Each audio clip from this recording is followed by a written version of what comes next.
Selamat pagi, Bu. Iya, selamat pagi. Silakan masuk.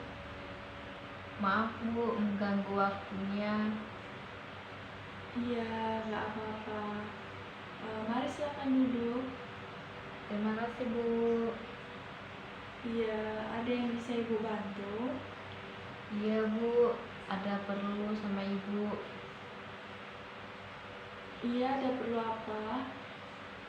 Saya mau dikonseling individu sama Ibu.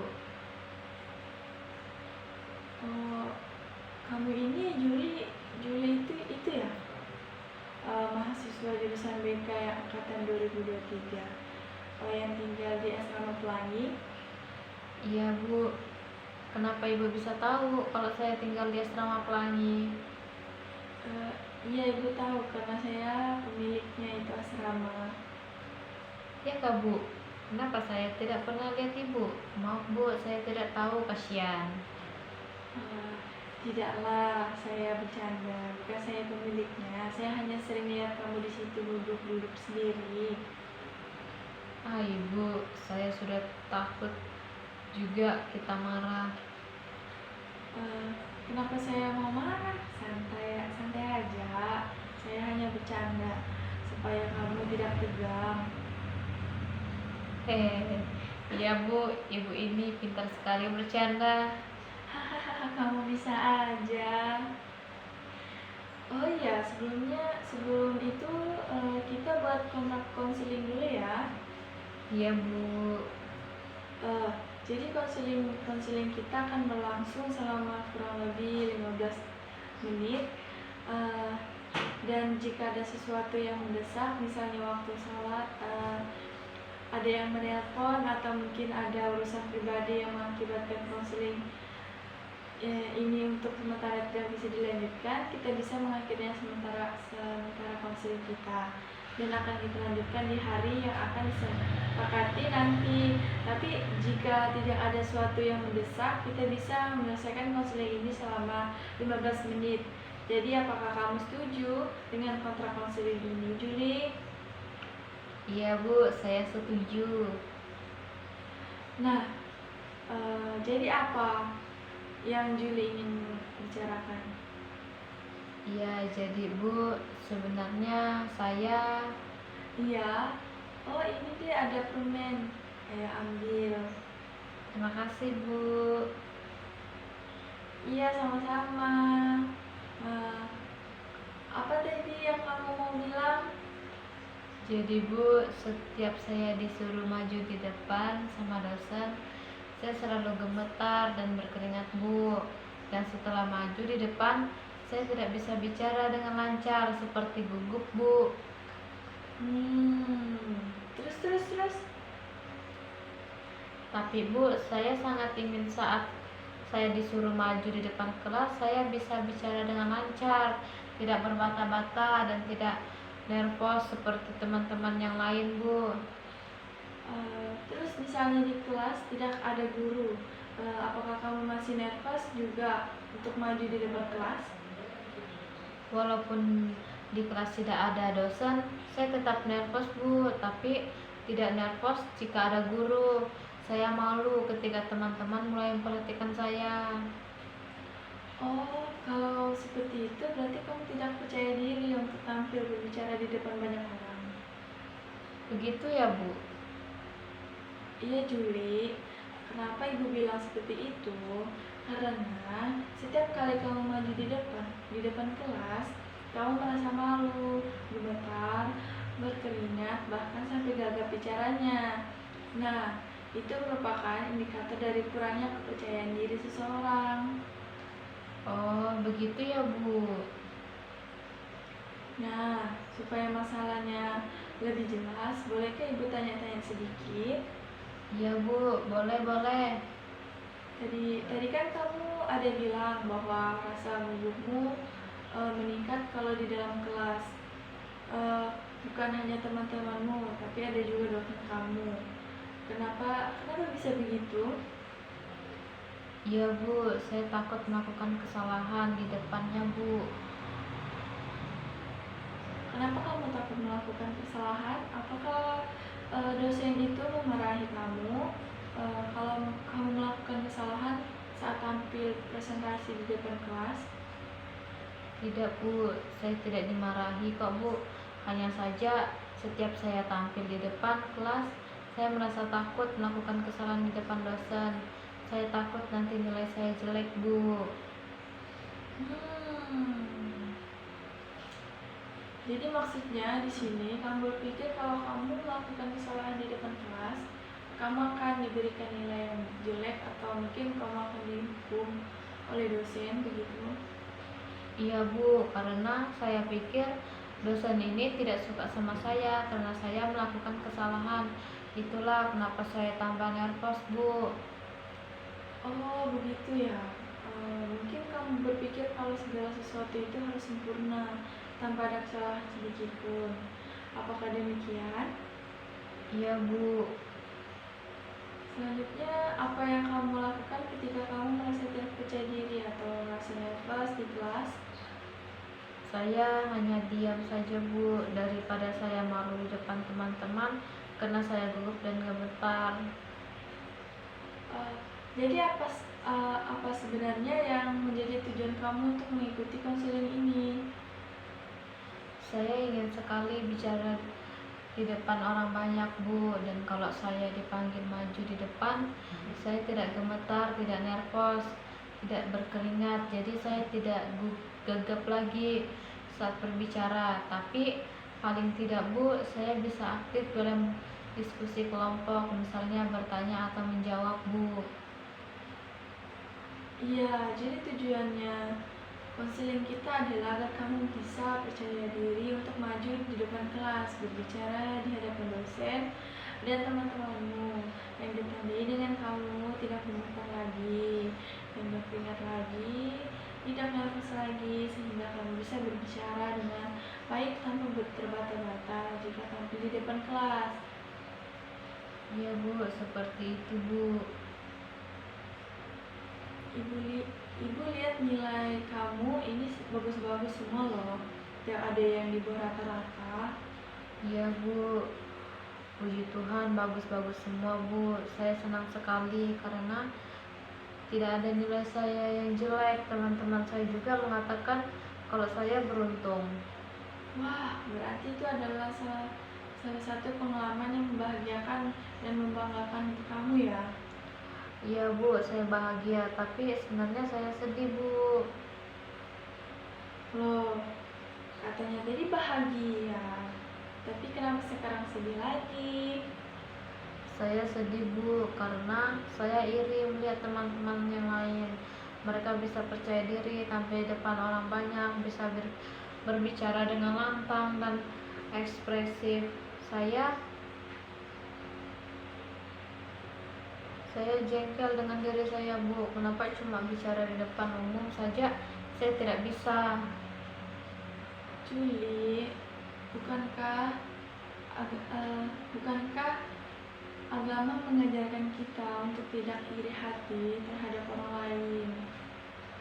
Sebab dengannya iri hati akan menimbulkan dampak negatif bagi kita. Iya Bu, itulah yang saya takutkan Bu. Saya takut jika saya selalu iri terhadap kelebihan yang dimiliki teman saya yang tidak saya miliki, membuat saya memiliki sikap tidak mau menerima karunia Tuhan. Sebenarnya teman saya sudah mengajak saya untuk diajarkan bagaimana caranya agar tidak nervous lagi saat tampil di depan kelas Bu. Hanya saja saya bingung Bu. Kamu bingung? Kenapa kiranya kamu merasa bingung? Padahal kan itu adalah hal yang kamu inginkan, Juli. Iya Bu, saya ingin sekali, tapi saya takut dianggap bodoh oleh teman-teman saya karena hanya untuk tampil di depan kelas saja saya tidak sanggup. Jadi maksudnya kamu takut diremehkan oleh teman-teman kamu. Karena untuk tampil di depan kelas harus berlatih dahulu dengan mereka, begitu ya? Iya Bu. Jadi setelah apa yang Ibu sampaikan tadi, alangkah baiknya jika kita simpulkan dulu agar hasil dari pembicaraan kita semakin jelas ya. Yang pertama, tekad kamu untuk lebih percaya diri, berbicara di depan orang banyak semakin jelas. Kedua, sebenarnya ingin sekali diajarkan oleh teman kamu latihan sebelum tampil di depan kelas. Hanya saja kamu merasa takut kamu diremehkan oleh teman-teman kelas kamu. Iya Bu, tapi sebenarnya Iya, saya ingin sekali diajarkan oleh teman saya itu Bu. Bagaimana menurut pendapat Ibu? kalau menurut kamu itu bisa membantu, ibu akan menjadi mendukung. Jangan ragu, lakukan saja. Tapi ingat, kalau kamu memutuskan dan menerima bantuan teman kamu, berarti kamu harus siap menerima ocehan teman-teman kamu itu. Dan juga sebelumnya kamu harus berbicara dengan teman-temanmu serta menjelaskan alasan kenapa kamu harus latihan.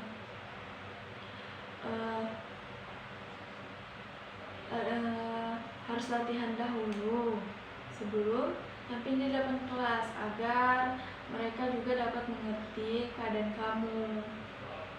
Tapi bagaimana menurut Ibu kalau saya tidak menerima bantuan teman saya itu?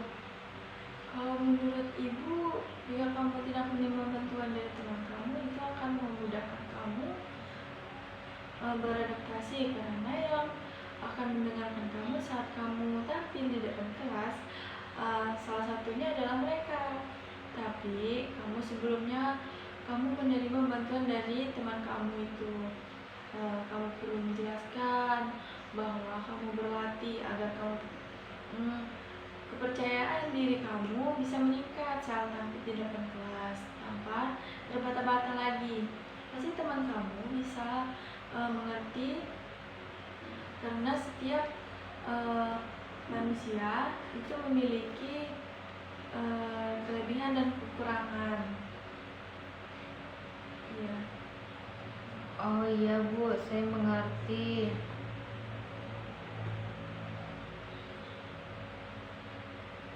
Wah, ternyata waktu kita sudah habis ya. Iya Bu.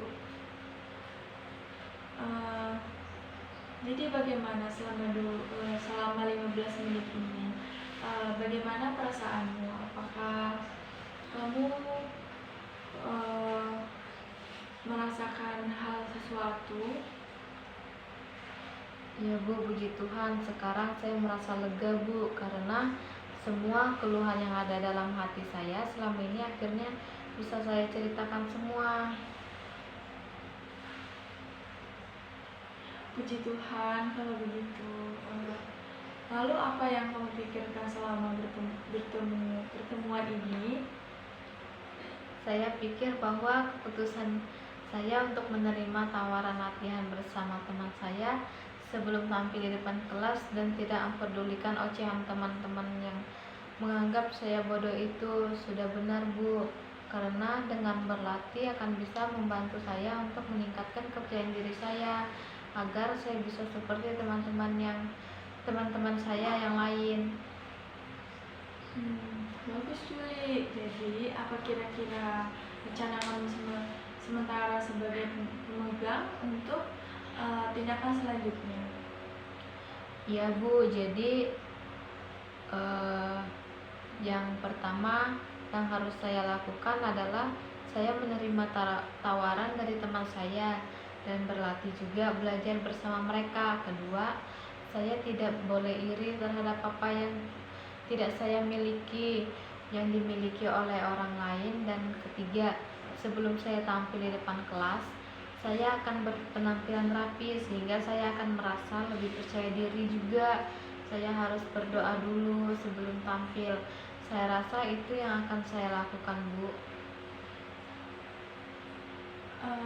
Kita sudah berbicara banyak ya.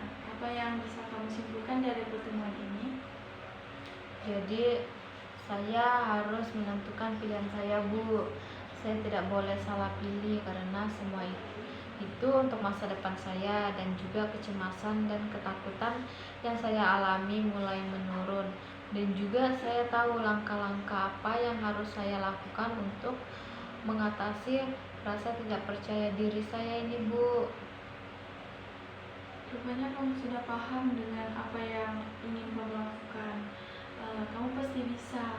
Itu pilihan yang bagus sekali. Ayo, terus lakukan. Jika menurutmu itu membuatmu jauh lebih baik, jangan menyerah jika pada saat kamu melakukan itu kamu menemui halangan atau tantangan yang menghadang, karena tidak ada orang yang sukses tanpa tantangan.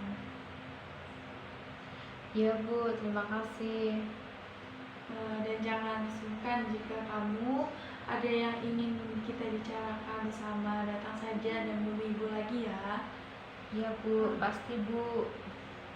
Nah, bagaimana kalau kita tutup pembicaraan ini, dan saya mengucapkan terima kasih atas kesediaan kamu untuk datang menemui ibu.